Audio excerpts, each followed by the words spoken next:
मुर्दाबाद मुर्दाबाद मुर्दाबाद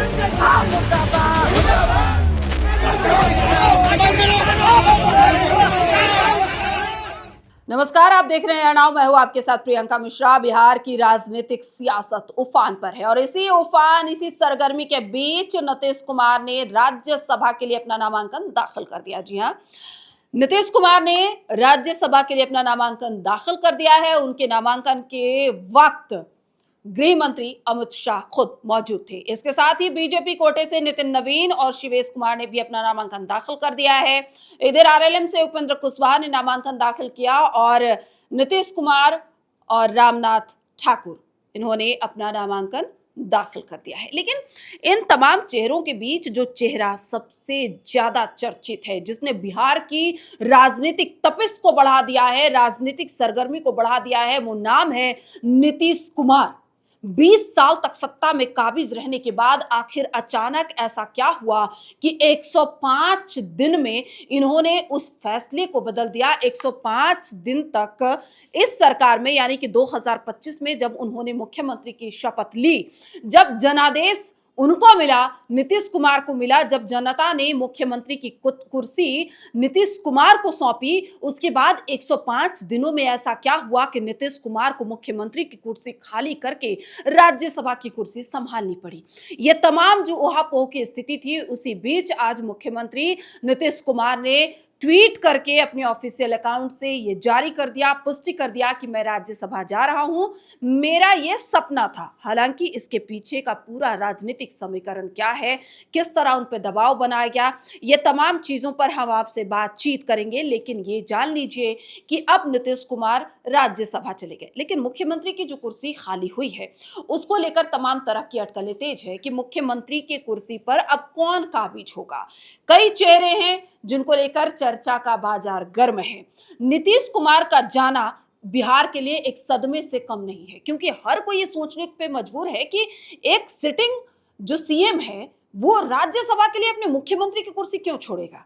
आखिर ऐसी क्या स्थिति बन गई जो 20 साल तक सत्ता में था, एक बार फिर सत्ता में गया, 105 दिन में उसे ये फैसला करना पड़ा और बिहार की जो ताज है, बिहार की सीएम की कुर्सी उन्हें छोड़नी पड़ी। आखिर ऐसी क्या स्थिति बनाई, ये तमाम जो अटकलें हैं उस पे अभी भी सबकी नजर है। हालांकि पुष्टि हुई कि राज्यसभा चले गए। इसी बीच जब जेडीयू कार्यकर्ता और जो नीतीश के चहेते थे, जब उन्हें पता चला कि नीतीश कुमार राज्यसभा जा रहे हैं मुख्यमंत्री की कुर्सी खाली करके, तो जेडीयू कार्यकर्ता आक्रोशित हो गए। जेडीयू कार्यालय पहुंचे और तोड़फोड़ की है, उग्र प्रदर्शन किया है। कई नेता तो रोते हुए नजर आए कि नीतीश बिहार के लिए बने हैं, बिहार को उन्होंने सींचा है। 20 सालों तक उन्होंने किसी के सामने घुटने नहीं टेके, तमाम तरह की अड़चने आई, उन्होंने पार्टी के साथ गठजोड़ किया, उन्हें पलटू राम कहा गया, वो उन पार्टियों के साथ मिले, लेकिन कभी भी बिहार को बर्बाद नहीं होने दिया। बिहार को हर समय इन 20 सालों में उन्होंने सींचा। अपने राजनीतिक जो उनकी अखुड़ता है, राजनीतिक जो समझ है, उससे उन्होंने पूरे बिहार को सींचने का काम किया। लेकिन अचानक ऐसा फैसला क्यों लेना पड़ा, इन तमाम चीजों को लेकर जो है अभी भी अटकलों का बाजार गर्म है।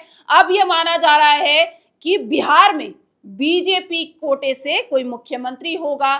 निशांत कुमार जो नीतीश कुमार के बेटे हैं वो उप मुख्यमंत्री बन सकते हैं, यानी कि अगर बीजेपी कोटे से कोई एक मुख्यमंत्री बनता है तो जेडीयू कोटे से 2 उप मुख्यमंत्री होंगे। अगर जेडीयू कोटे से कोई मुख्यमंत्री बनता है तो बीजेपी के 2 उप मुख्यमंत्री होंगे। ये समीकरण है, इस पे हम अभी थोड़ी देर में आपको बताएंगे कि आखिर सीटों का समीकरण क्या कहता है, किस तरह से ये गठजोड़ है। सबसे पहले अब इन बातों को समझिए कि कल तक ये सरगर्मी तेज थी कि निशांत कुमार जो नीतीश कुमार के बेटे हैं उन्हें राज्यसभा भेजा जाएगा। हालांकि सूत्रों के हवाले से यह खबर थी, कानाफूसी थी कि नीतीश कुमार जा सकते हैं, लेकिन आज ये पुष्टि हुई।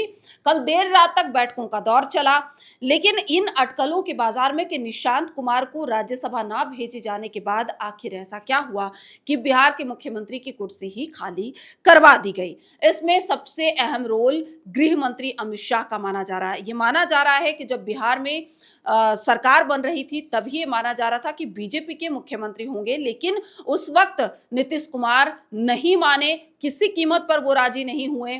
कि वो मुख्यमंत्री का कुर्सी छोड़ेंगे, तब जाकर अब यानी कि अब जब राज्यसभा भेजे जाने का वक्त आया है, ऐसे में उनसे कुर्सी खाली करा ली गई है। आखिर उनके साथ क्या जो है समीकरण तय हुआ, किन बातों पर बात बनी, किन वादों पर बात बनी, आखिर क्या प्रॉमिस किए गए, कौन से वो वादा है जो किया गया तब नीतीश राजी हुए, क्योंकि नीतीश का जो राजनीतिक सफर रहा है वो कोई जाने मतलब बोलते हैं ना कि छोटे मोटे खिलाड़ी नहीं है राजनीति के, वो राजनीति के मंचे हुए खिलाड़ी हैं जिनको झुका देना आसान नहीं है। उन्होंने दशकों जिया है, बिहार की राजनीति कह लें या केंद्र की राजनीति कह लें, उन्होंने जिया है। तो अब ऐसे में जब उन्होंने राजनीति की जो गूढ़ता है वो नीतीश कुमार उससे परिपूर्ण है, तो ऐसे में आखिर ऐसा क्या दबाव आया होगा या ऐसे कौन से वादे होंगे जिससे नीतीश कुमार ने ये कुर्सी खाली की। चलिए अब आपको पूरा बताते हैं कि नीतीश कुमार ने किस तरह से ये पोस्ट किया और कैसे ये समीकरण कहते हैं कि आने वाले वक्त में कौन मुख्यमंत्री का चेहरा होगा। हालांकि जो ये खबरें जो इसको पूर्ण करती हैं, ये माना जा रहा है कि नित्यानंद राय 99% नित्यानंद राय बिहार के अगले मुख्यमंत्री हो सकते हैं बीजेपी से, क्योंकि यादवों को अगर साधना है तो यादव बहुल से ही आते हैं नित्यानंद राय। ऐसे में नित्यानंद राय पर लोगों की सहमति बन सकती है। चलिए आपको समीकरण अब बताते हैं और नीतीश कुमार के पोस्ट के बारे में बताते हैं। नीतीश कुमार ने आज पोस्ट किया सोशल मीडिया पर और उन्होंने ट्विटर पर लिखा कि मैं राज्यसभा जा रहा हूं। उन्होंने ये भी कहा कि नई सरकार जो बिहार में बनेगी उसको मैं पूरा सहयोग दूंगा। अब ये भी तय हो गया है कि बिहार में अब नीतीश युग का अंत हो गया। साथ ही अब इस बात की चर्चा शुरू हो गई कि नीतीश कुमार के बाद बिहार का अगला मुख्यमंत्री होगा कौन। क्या पहली बार बिहार में बीजेपी का कोई मुख्यमंत्री बनेगा? क्या नीतीश के किसी करीबी को सीएम बनाया जाएगा? क्योंकि ये बहुत जोर से चर्चा है कि नीतीश कुमार के बेटे को सीएम बनाया जाए। क्या 4 दशक बाद बिहार को स्वर्ण सीएम मिलेगा? बिहार में सीएम की रेस में सबसे आगे नित्यानंद राय का नाम चल रहा है। कहा जा रहा है कि यादवों को साधने की कोशिश हो रही है। दूसरा नाम जो चर्चा में है वो सम्राट चौधरी का है। विजय चौधरी भी इस लिस्ट में है। इधर बीजेपी ईबीसी या ओबीसी चेहरा लाकर चौंका सकती है। सबसे पहले सत्ता के 2 फॉर्मूलों को आपको समझना चाहिए जिसकी चर्चा चल रही है कि बीजेपी का सीएम बना तो जेडीयू के 2 डिप्टी सीएम होंगे और जेडीयू का सीएम रहेगा तो बीजेपी के 2 डिप्टी सीएम रहेंगे। अब इसको आपको विस्तार से बताते हैं। आपको बता दें कि बीजेपी खासकर अमित शाह नहीं चाहते थे कि 20 नवंबर 2025 को गांधी मैदान में नीतीश कुमार सीएम पद की शपथ लें। बीजेपी की तरफ से ऑफर दिया गया था कि नीतीश कुमार अपनी पसंद के किसी नेता का नाम बता दें। वो जिसे अपनी पसंद बता देंगे बीजेपी उसे सीएम स्वीकार कर लेगी। नीतीश कुमार तब ये प्रपोजल नहीं स्वीकार रहे थे, या यूं कहें कि वो झुकने को तैयार नहीं थे, ना ही उनके रणनीतिकार तब ये बात मानी। ये बोला गया कि मैंडेट अगर नीतीश कुमार के नाम पर मिला है तो मुख्यमंत्री भी वही बनेंगे। इसके बाद उन्होंने सीएम पद की शपथ ली। अब जब उनके स्वास्थ्य को लेकर लगातार सवाल उठने लगे तो जेडीयू के नेताओं की तरफ से मांग की जा रही थी कि नीतीश कुमार की पसंद के नेता को सीएम बना दिया जाए। बीजेपी अब किसी भी सूरत में अपनी 26 साल पुरानी गलती नहीं दोहराना चाहती। तब 2000 विधानसभा चुनाव में बीजेपी को 67 सीटें आई थी और नीतीश कुमार की अगुवाई वाली समता पार्टी को 34 सीटें मिली थी। इसके बाद भी वाजपेयी की अगुवाई वाली बीजेपी ने नीतीश कुमार को अपना नेता चुना था और नीतीश कुमार पहली बार मुख्यमंत्री बने थे। हालांकि तब विधानसभा में फ्लोर टेस्ट के दौरान लालू यादव ने नीतीश को पटखनी दे दी थी और 7 दिन ही सरकार चली थी, आप सभी को याद होगा। लेकिन बीजेपी के नेता नीतीश ही रह गए और बीजेपी उनकी पिछलग्गू बन गई। अब जब बिहार विधानसभा की सबसे बड़ी पार्टी बीजेपी है तो किसी भी सूरत में अपना सीएम ही बनाना चाहती है।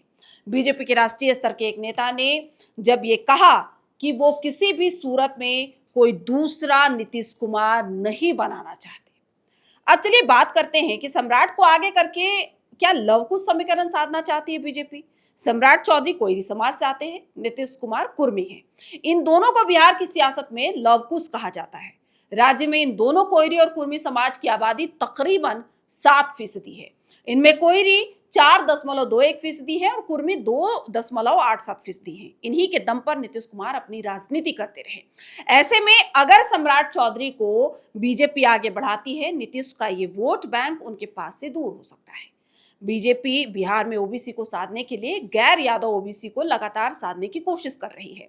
इस समीकरण में सम्राट चौधरी बिल्कुल फिट बैठते हैं। कोयरी बिहार में यादव के मुकाबले एक मजबूत पिछड़ी जाति मानी जाती है। सम्राट चौधरी के पास सरकार चलाने से लेकर संगठन चलाने तक का अनुभव है। राबड़ी सरकार में सबसे कम उम्र का मंत्री बनने से लेकर वो मौजूदा समय में 2 बार नीतीश सरकार में डिप्टी सीएम रह चुके हैं। इससे पहले वो नीतीश सरकार में भी मंत्री रहे हैं। सरकार के साथ साथ वो विधान परिषद में नेता प्रतिपक्ष की भूमिका भी निभा चुके हैं। पार्टी के भीतर भी वो सचिव, उपाध्यक्ष से लेकर प्रदेश अध्यक्ष की भूमिका भी निभाए हैं। ऐसे में उनके पास हर तरह का अनुभव है। सम्राट चौधरी की सबसे बड़ी ताकत है उनकी आक्रामक शैली, लेकिन बीजेपी हमेशा चौंकाती है। बीजेपी के भीतर ये एकमात्र ऐसे नेता हैं जब नीतीश कुमार के खिलाफ नेता प्रतिपक्ष थे तब उन पर उतना ही तीखा हमला बोला जितने एग्रेसिवली वो लालू प्रसाद यादव या तेजस्वी यादव पर अटैक करते थे। ये बीजेपी की राजनीतिक शैली के लिए एकदम फिट है। सम्राट चौधरी के अलावा फिलहाल बिहार में नित्यानंद राय के नाम भी जोरों से उठ रहे हैं। माना यह जा रहा है कि सम्राट चौधरी लालू और नीतीश दोनों पर आक्रामक रुख रखते हैं। नित्यानंद राय थोड़ी कूल हैं। सम्राट चौधरी की राह में सबसे बड़ा रोड़ा है उनकी दूसरी पार्टी से बीजेपी में आना। सम्राट चौधरी बीजेपी में आने से पहले राजद और जदयू में थे। ऐसे में पुराने भाजपाई उनका विरोध करते हैं। जब सम्राट चौधरी प्रदेश अध्यक्ष थे तब कई दिग्गज नेता उन्हें आयातित भाजपाई बताते थे। हालांकि असम समेत कई राज्यों में बीजेपी दूसरी पार्टी से शामिल हुए नेताओं को भी शीर्ष पद दे चुके हैं, लेकिन यहाँ सम्राट चौधरी के नाम को लेकर थोड़ा संशय है। उसी तरह विजय सिन्हा भी मौजूदा सरकार में डिप्टी सीएम हैं। विजय सिन्हा की सबसे बड़ी ताकत यह है कि वो आरएसएस के यानी संघ के सबसे भरोसेमंद हैं। इन्होंने संघ के रास्ते बीजेपी में राजनीतिक एंट्री की है और मूल भाजपाई हैं। प्रधानमंत्री नरेंद्र मोदी और गृह मंत्री अमित शाह के करीबी माने जाते हैं, लेकिन विजय सिन्हा को लेकर जो है कोई ऐसे चर्चा नहीं है या जिस तरह से वो कूल हैं उनके नाम को लेकर अभी कोई भी बात सामने नहीं आई है कि उन्हें मुख्यमंत्री का पद दिया जा सकता है। इधर लगातार जिस तरह से चर्चा है उसमें 3 नाम जोरों पर हैं, जिसमें सबसे ज्यादा नित्यानंद राय की ही चर्चा हो रही है। नित्यानंद राय और सम्राट चौधरी। हालांकि बीजेपी इसके लिए भी मानी जाती है कि जब बीजेपी इसकी घोषणा करेगी तो वो कोई चौंकाने वाले नाम सामने आएंगे, लेकिन जिस तरह से नितिन नवीन को राष्ट्रीय अध्यक्ष बनाने की जब घोषणा हुई थी तो जब राष्ट्रीय अध्यक्ष बने थे तो किसी की भी इसकी जानकारी नहीं थी। हालांकि जिस तरह से आज जब नामांकन करने नीतीश कुमार पहुंचे थे, जब गृह मंत्री उनके साथ थे तो उनके साथ जो पंक्ति में खड़े थे वहां सम्राट चौधरी भी नजर आ रहे थे, जो ठीक अमित शाह के बगल में बैठे हुए नजर आ रहे थे। तो ये माना जा रहा है कि गृह मंत्री के बगल में बैठने का ये साफ संदेश हो सकता है कि अगले मुख्यमंत्री के जो चेहरे होंगे वो सम्राट चौधरी होंगे। बीजेपी हर राज्य में मुख्यमंत्री के चेहरे पर चौंकाती रही है। ऐसे में बीजेपी पहली बार जब बिहार में अपना सीएम बनाएगी तो यहाँ भी चौंका सकती है। ये बार बार हम आपको कह रहे हैं, क्योंकि किसी ईबीसी या यादव चेहरे पर भी दाव लगाया जा सकता है, जिस तरह से नित्यानंद राय का नाम बार बार आ रहा है। हालांकि प्रदेश स्तर के कोई भी नेता इस पर कुछ भी बोलने से बच रहे हैं क्योंकि अभी वक्त है। जेडीयू के बारे में 2 तरह की चर्चाएं हो रही हैं कि अगर नीतीश कुमार की चली तो जेडीयू का अपना सीएम होगा। अगर बीजेपी इस बात पर राजी नहीं होती है तो मौजूदा सरकार में जो फॉर्मूले की तरह जेडीयू के 2 डिप्टी सीएम होंगे। विजय चौधरी जेडीयू के भीतर और बाहर के एक ऐसे नेता हैं जिन्हें नीतीश कुमार का नंबर 2 माना जाता है। तो ये तमाम तरह के अटकलें हैं। हालांकि 16 मार्च को ये चुनाव होना है, लेकिन ये निर्विरोध नहीं होगा, इसमें वोटिंग होगी। पहले ये तय माना जा रहा था कि निर्विरोध अब ये चुनाव हो सकता है, लेकिन नहीं, अब जो चुनाव होगा ये निर्विरोध नहीं होगा। इसमें अब देखना होगा कि कौन किसका विरोध करेगा, क्योंकि जेडीयू में जिस तरह से लगातार विरोध देखने को मिल रहा है, आज जिस तरह से जेडीयू कार्यालय में तोड़फोड़ किया गया, निशांत के नाम की चर्चा, और निशांत जैसे ही जेडीयू दफ्तर पहुंचने वाले थे उसके पहले ही जेडीयू कार्यालय में तोड़फोड़ किया गया। कई जो नेता थे वो रोते हुए नजर आए, आलाप करते हुए नजर आए कि कोई दूसरा नीतीश नहीं हो सकता। ऐसे में दूसरे मुख्यमंत्री को बिहार की जनता कैसे एक्सेप्ट करेगी, ये अपने आप में बड़ा सवाल है।